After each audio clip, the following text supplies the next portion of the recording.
جو کوئی جس دا عاشق ہوندا اسے دیگل کردا سو سو مکر بہانے کر کے سو سو مکر بہانے کر کے آتے من میں مردا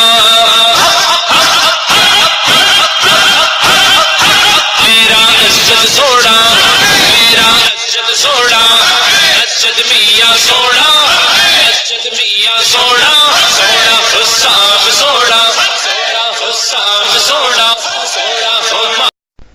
ہاں وہ اصل میں ہمارے وظیفے کی کتابوں میں تو موجود ہیں. کسی بزرگ نے اور مشائخ نے اس کو لکھا. وہ دعا حدیث شریف میں تو نہیں، لیکن کوئی بھی دعا ہو اس کے الفاظ اگر جائز ہوں اس کے پڑھنے میں کوئی حرج نہیں. جیسا کہ آپ نے شاید اسی طرف اشارہ کیا. کہتے ہیں کہ بھئی یہ دعا اگر پڑھ لی جائے تو آئندہ محرم تک وہ زندہ رہے گا، یہ کہا جاتا ہے، ٹھیک ہے نا. لیکن یہ بھی ایک دعا اور اس کے فضائل میں یہ بات موجود ہے. اور کہتے ہیں کہ جس وقت موت آ جائے تو یا تو دعا ہی بھول جائے گا، یا یہ نہیں کہ بھئی اسرائیل علیہ السلام سے کہ میں نے تو دعا پڑھی تم پہلے کیسے آ گئے. یہ تو نہیں ہوگا، اس لیے کہ موت کا وقت تو ایک مقرر ہے اور وہ چاہے اب دعا پڑھے یا نہیں. اس کی ایک چیز میں بتاؤں آپ کو، جب قضا آتی ہے تو آدمی سب بھول جاتا. حضرت سلیمان علیہ السلام ہدہد کو اپنے لشکر میں رکھتے تھے. اس میں خوبی کیا تھی؟ چھوٹا سا جانور ہے، چڑیا جتنا، لیکن وہ لشکر میں ہوتا. مفسرین نے لکھا کہ ہدہد میں یہ خوبی ہے کہ جب سلیمان علیہ السلام ایسے آسمان پر اڑتے ہوئے جاتے وہ اتنے دور سے جھانک کر کے زمین میں پانی دیکھ لیا کرتا کہ پانی کہاں، اور وہ مشورہ دیتا سلیمان علیہ السلام کو کہ آپ یہاں لشکر اتار دیں اور جب کھدائی کریں گے تو پانی یہاں موجود ہے. اس سے پوچھا گیا کہ یہ بتاؤ کہ تم بادلوں پہ پرواز کرتے ہوئے پانی کو دیکھ لیتے ہو، جب جال میں پھنستے ہو تو اتنا جال نظر نہیں آتا. کہ نہیں، جب قضا آتی ہے تو جال نظر نہیں آتا. سمجھ گئے نا. وہاں تو آسمان کی سطح پہ جو ہے وہ پانی نظر آ جاتا، مگر جب موت آتی ہے تو جال نظر نہیں آتا. تو یعنی یہ نہیں کہ اگر وہ دعا پڑھ لے تو اس بات کی ضمانت ہے کہ وہ مرے گا ہی نہیں، ایسا نہیں ہے. ایک فضیلت ہے، اس کو پڑھا جائے.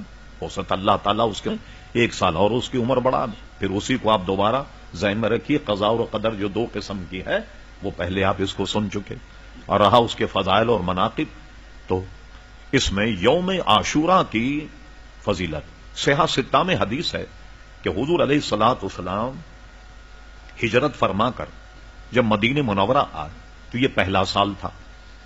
جب محرم آیا 10 تاریخ تو صحابہ نے حضور سے کہا یا رسول اللہ صلی اللہ علیہ وسلم یہاں کے یہود روزہ رکھتے ہیں. ان سے پوچھا گیا تو انہوں نے کہا کہ اللہ تبارک و تعالی نے اس دن 10 محرم کو بنی اسرائیل کو فرعون کے شکنجے سے نجات دی، اس لیے دن مناتے، یہ روزہ رکھتے.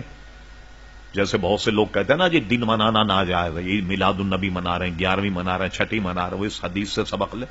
حضور علیہ السلام نے فرمایا کہ سبحان اللہ، موسیٰ علیہ السلام کا دن منانے کے تو ہم زیادہ حقدار ہیں، اس لیے وہ اللہ کے نبی اور ہم ان کو زیادہ جانتے ہیں، ہم ان پر ایمان بھی رکھتے ہیں، ہم سب ایمان رکھتے ہیں، تو تم بھی روزہ رکھو.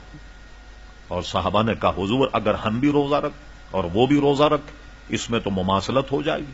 تو حضور نے فرمایا تم ان کی مخالفت کرو. عرض کی کیا مخالفت کریں؟ فرمایا تم 9 کو بھی روزہ رکھو اور 10 کو بھی روزہ رکھو، اور آئندہ سال اگر ہم رہے ہم 9 کو بھی روزہ رکھیں گے اور 10 کو بھی روزہ رکھیں گے تاکہ ان کی مخالفت.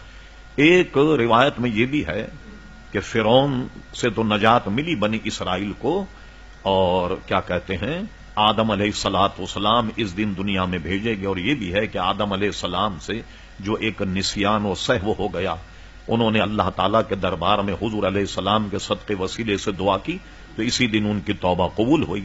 تو غرض یہ کہ بہت فضیلت ہے عاشورے کے روزے کی، کہ عاشورے کو روزہ کوئی صاحب اگر 2 نہ رکھ سکیں، اس پہ بھی علماء نے فرمایا اگر 9 کو نہ رکھ سکیں تو 10 کو رکھ لیں، مگر پھر بھی یہ روزہ نفل ہوگا. اگر کوئی نہ رکھے تو اس پر کوئی کسی قسم کی تنقید بھی نہ کی جائے.